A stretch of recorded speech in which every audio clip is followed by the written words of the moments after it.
The transport shuttle pierced through the cloud cover of Tiber 9, its hull shuddering under the pressure of a storm that refused to end. Snow swirled in endless spirals across a landscape of ruin, a world abandoned to silence. Inside the shuttle, 5 Kethari scouts prepared for descent, their armor dimly illuminated by the glow of their neural interfaces. They were the Dominion's eyes, cold, efficient, and trained to find what others missed. Their mission was simple: confirm the human outpost status and secure it for reclamation.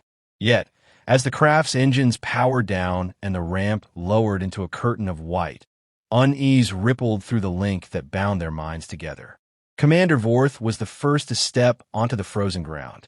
His armor hissed as it adjusted to the sub-zero temperature, plating flickering with adaptive camouflage before settling to a matte gray. The wind howled against his visor, carrying a sound like distant whispers. He ignored it. Vorth was not a creature of superstition. He had fought humans before, unpredictable, desperate, but ultimately fragile. They broke like glass under pressure. Behind him, 4 others followed. Tvark, the analytic specialist whose fascination with human technology bordered on reverence. Lura, the xenolinguist, quiet but perceptive, and the soldiers Rin and Caleb, who moved with the mechanical precision of those who had seen too many campaigns. "This world reeks of decay," Rin muttered through the neural link.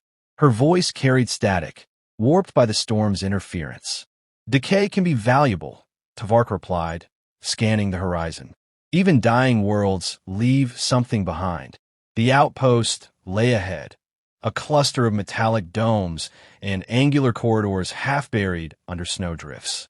Its power cores still flickered faintly, sending weak pulses into the storm. Lura approached a control terminal near the outer gate, brushing away ice. "The systems are responsive," she said. "Minimal power, but functional. The humans didn't destroy it when they left.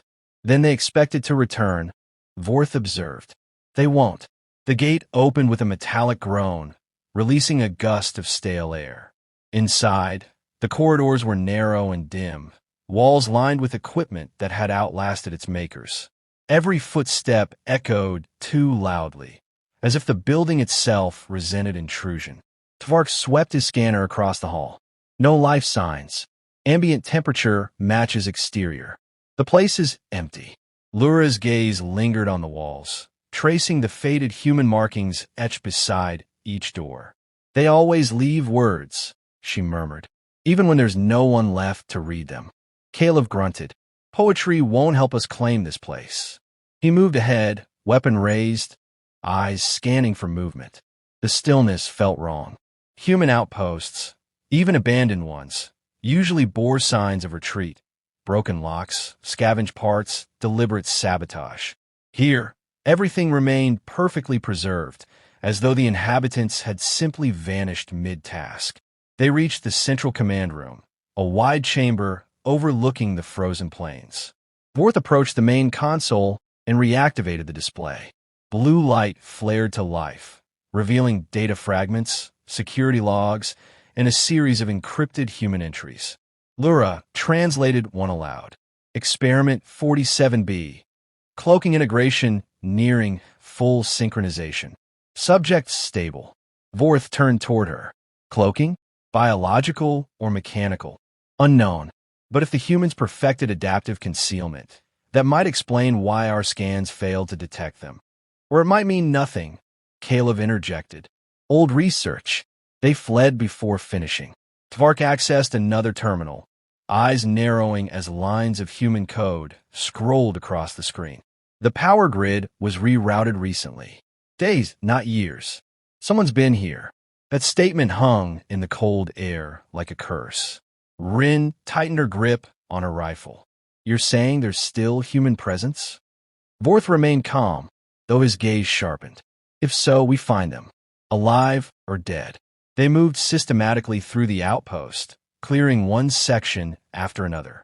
The barracks were untouched, beds made, lockers sealed. The laboratory still smelled faintly of ozone, as if machinery had only just cooled. In the storage bay, rows of crates stood unopened.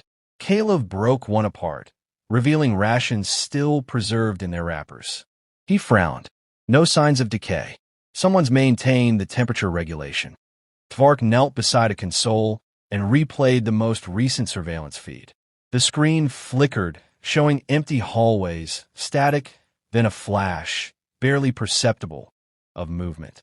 A shimmer that bent the light around it, then vanished. "There," he said quietly. "Something moved." "Camera interference," Rin said, but her tone lacked certainty. "No," Tvark insisted. "That was deliberate. Controlled. Whatever it is, it understands how to hide." Vorth approached the feed, studying the frame. "Could it be one of our cloaking drones?" Lura shook her head. "Frequency doesn't match Dominion technology. This was human."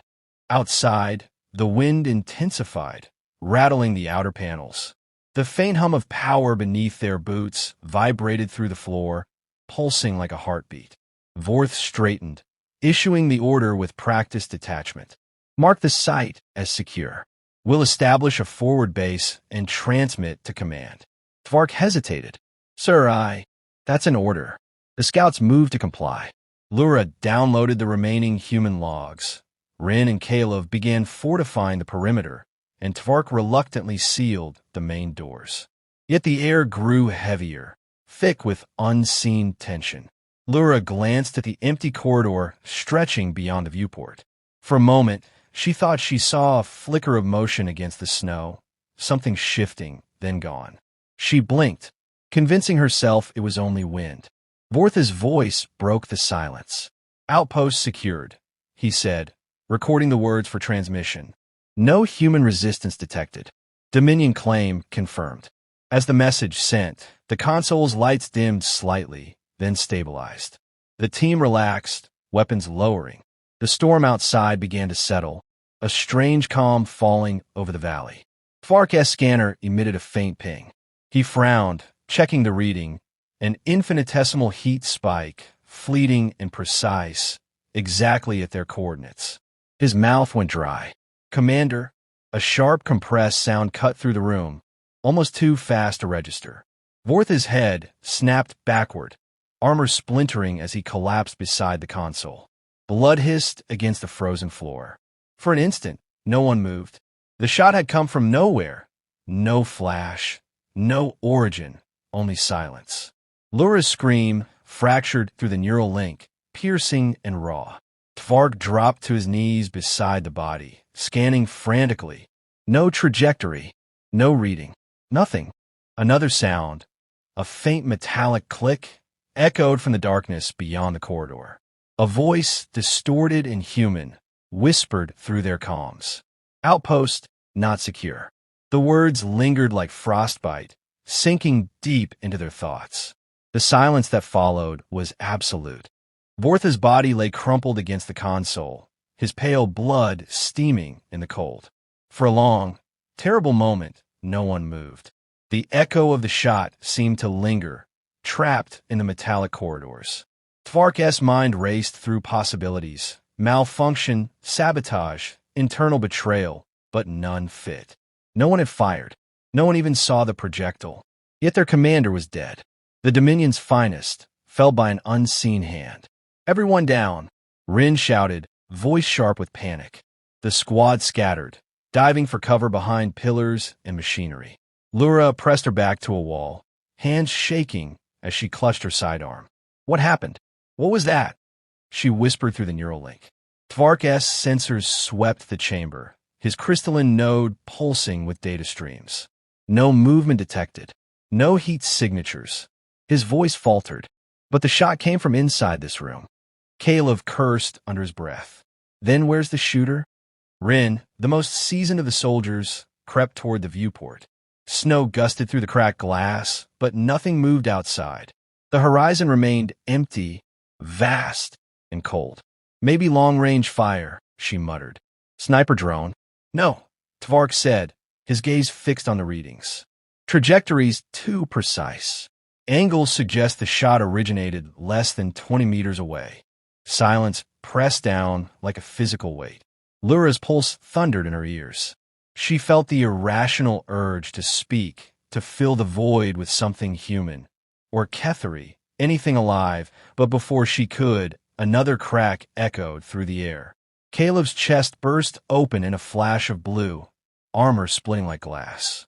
He fell backward, twitching once before going still. Rin dropped to a knee and fired wildly into the corridor, bolts of plasma searing across the walls. Sparks rained down, filling the air with the stench of scorched metal. The sound of her breathing over the comm was ragged, verging on hysteria. "Stop firing," Tvark hissed. "You'll hit nothing." "I saw something move," she snapped. "You saw fear," he countered. His voice shook despite the rebuke. "We're being hunted." Lura crawled toward the nearest terminal, searching for control access. The station's cameras were mostly dead, but a few interior feeds flickered alive. Each displayed the same image: empty corridors, empty rooms, snow filtering through shattered ceilings. She cycled through them desperately. On the last feed, she caught a blur, just a shimmer, a distortion where light seemed to fold upon itself. Then static. "There," she cried. Something cloaked, moving between sectors. Tvark adjusted his scanner, fine-tuning the frequency. The anomaly appeared faintly, a ripple in the cold air, as if the world itself were breathing. He'd heard of human experiments in adaptive camouflage, but nothing this advanced. "It's using a full-spectrum cloak," he whispered. "Thermal, optical, even neural interference. It's not just invisible, it's silent to our link." Rin's anger curdled into dread. "Then it knows everything. It's listening." A burst of static crackled through their comms, followed by a low voice, unmistakably human, calm and close. "You shouldn't have come here." The words froze them in place. For the first time, Lura understood that this wasn't random violence. This was protection. The outpost wasn't abandoned. It was defended. "Identify yourself," Tvark demanded, though his tone lacked conviction. Silence. Then another whisper, so faint it seemed to slip directly into their thoughts. "Leave while you can." Rin swore and scanned the room again. "He's taunting us." She gestured to Lura. "Pull the schematics. We find a route out." "There's no guarantee he'll let us leave," Lura murmured. The sound of boots shifting on metal interrupted them, a faint scuff just beyond the door. Instinct took over. Rin fired, her plasma bolt illuminating the hallway for a heartbeat. The space was empty. Yet in that instant, she caught a glimpse, an outline, faint as vapor, moving sideways fast. Tvark recalibrated his scanner. "He's circling. He's studying us." Lura's hands trembled as she copied the human research logs into her pack. "We need to leave," she said. "Now." The group moved as one, crouching low, senses stretched thin. Every corridor felt tighter, every shadow deeper. The snowstorm outside roared louder, muffling the world beyond. As they neared the exit hatch, Rin took point, her rifle ready. She turned a corner and vanished mid-step. One blink she was there, the next she was gone. Only a faint mist of blood marked where she had been. Lura screamed. Tvark froze, disbelief clawing at his chest. "Ow!" The human voice returned, softer now, almost weary. "You shouldn't have killed them. They were only scientists." A flicker of realization struck Tvark. This wasn't just defense, it was vengeance. The sniper wasn't protecting the base. He was avenging it. Lura grabbed his arm. "We have to finish the scan and signal command. If he's real, if this technology is..." "Technology won't save us," Tvark interrupted. "He's beyond that." They ducked into the hangar, the storm's icy wind slicing through the open structure. Tvark activated the distress beacon, hoping the orbital relay could still catch it. "Vor ADH to command," he said, voice steady by force of will. "We are under attack. Unknown assailant, cloaked. Repeat, unknown." A flash of movement. The beacon exploded in his hands. He stumbled backward, clutching the ruined device. Lura fired toward the distortion, shouting, but her shots hit only air. The sniper's next round struck the wall beside her head, deliberate, a warning. The message was clear. She froze, breathing hard, then whispered, "Why not kill me?" A long pause followed. Then the voice came again, calm, human, resolute. "Because one of you will tell them I'm still here." The air grew colder. The shimmer vanished into the storm. Tvark and Lura stood motionless beside the broken beacon, surrounded by silence and snow. For a moment, neither spoke. Then Lura said quietly, "He's not defending the outpost. He's defending a memory." Tvark nodded slowly, eyes hollow. "And now he knows we'll bring the war back to him." Outside, the wind howled across the plains, erasing their footprints one by one, until it was as if they had never been there at all. The storm had swallowed the horizon, turning the world into a white, endless void. Lura and Tvark moved through the snow like ghosts, their armor dulled by frost and fear. Each step was deliberate, muffled by the wind that howled across the frozen plains. Behind them, the outpost was a fading silhouette, a tomb for the fallen and a monument to the invisible terror that still lingered within. Their neural link pulsed weakly, strained by interference. Neither spoke aloud. Words felt dangerous, as if sound itself might draw the sniper's gaze. Tvark's mind replayed the voice again and again, each syllable etched into memory. "Because one of you will tell them I'm still here." It wasn't a threat. It was a promise. The human hadn't killed them out of mercy. He had spared them with purpose. A living message traveled farther than a corpse. "We need higher ground," Lura finally said. Her voice was raw, half swallowed by static. "If we reach the ridge, maybe the relay can pick up a signal." He nodded. "If he allows it." They climbed the slope, boots sinking deep into powder. The wind screamed around them, slicing through their armor seals. For a moment, Lura wondered if the sniper watched from somewhere unseen, his rifle steady, waiting for the perfect moment to end them both. The thought pressed like a weight on her chest, but she kept moving.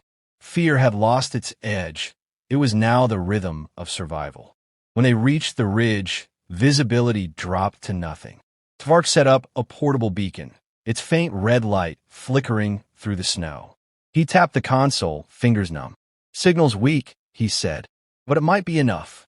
Lura crouched beside him, clutching the data pod that held the human research logs. "If the Dominion retrieves this, they'll know what the humans built here. They'll come back in force." "Perhaps that's what he wants," Tvark said. His voice was quieter now, thoughtful. "To lure them here, to finish what they started." The beacon hummed softly, cycling through frequencies. For the first time in hours, the silence between them felt fragile, like the calm before another strike. Lura looked at him. "You think he's just one man?" Tvark hesitated. "No, I think he's what they left behind when everything else failed. A remnant of their will to survive." The air shifted, subtle, but undeniable. Both turned sharply. No sound, no movement, but the world felt altered, charged. Lura's hand went to her weapon. "He's here." Tvark's sensors blinked uselessly. The interference was total. "Don't move," he whispered. "He's testing us." A soft crunch of snow echoed behind them. Lura spun, firing a burst of plasma. The light illuminated nothing but swirling frost. Her breath came fast, uneven. "We can't fight what we can't see," she said. "Then we make him see us," Tvark answered, surprising himself with the resolve in his voice. He reached for the beacon, increasing its power output until the red glow became a flare. "You wanted a message, human? Here it is." The wind roared, scattering light and snow alike. For a fleeting second, the shimmer appeared, tall, humanoid, cloaked in distortion. The shape moved with impossible precision, a phantom molded by the storm. Lura's heart hammered. "There!" Tvark fired, his plasma bolts cutting through the air. One struck close enough to reveal the figure's outline. A human soldier wrapped in adaptive armor, its surface bending light itself. The sniper dropped low, rolled through the snow, and vanished again. A moment later, a shot cracked the air. Tvark staggered backward, armor dented by the impact. The round hadn't pierced, but had nearly done so. He gasped, falling to one knee. Lura lunged forward, dragging him behind a ridge of ice. "Stay with me," she hissed. Through the storm, the voice came again, closer now, almost intimate. "You shouldn't have brought war here." Lura's rage overcame her fear. "You think this war was ours alone? You built weapons, hid secrets, and left them for others to find. You're the reason we came. A long pause. Then, softly maybe, but I'm the reason you'll leave. The next shot came without warning. The flare shattered, plunging them back into shadow. Lura's visor adjusted automatically, switching to night optics, but the world had become a blur of motion and light. She saw the shimmer moving again, fast, too fast. She raised her weapon, but before she could fire, the distortion lunged. The impact threw her to the ground. Her visor cracked, snow flooding in. Through the fracture, she saw the faint outline of a human face. Pale skin, eyes cold and bright beneath a frost-lined mask. He hesitated, rifle aimed at her heart. Tvark rose behind him, knife drawn, and drove it toward the shimmer. The blade met resistance, then pierced something solid. A burst of static filled the air as the cloak flickered and died. The sniper turned, swift and brutal, slamming the rifle but into Tvark's chest. The alien fell hard, gasping, the wind knocked from him. The human stood over them, cloak half failing, revealing flashes of battered armor and a torn insignia marked Ghost 9. His voice was steady, unbroken. You were warned. Lura stared up at him, blood freezing in her veins. You're alone, she said. You can't hold this place forever. He tilted his head, eyes unreadable. I don't need forever. I just need long enough. He turned away, stepping into the storm. The cloak reactivated, erasing him piece by piece until only the sound of retreating boots remained. Tvark lay motionless for a moment before forcing himself upright. He spared us again, he whispered. Lura's gaze fixed on the horizon where the shimmer had vanished. No, she said softly. He let us go because he wants them to come. The beacon's ruined light flickered once more, then died. Above them, the storm began to thin, revealing the cold shimmer of distant stars. Lura knelt beside Tvark, their breath mingling in the frozen air. Transmit when the relay clears, she said. They'll send fleets, weapons, soldiers. And he'll be waiting, Tvark replied. Somewhere beyond the ridge, unseen and silent, the invisible sniper watched as two small figures disappeared into the snow. His rifle lowered. The wind shifted, and when the next gust came, he was gone again, absorbed into the storm, as if the planet itself had claimed him.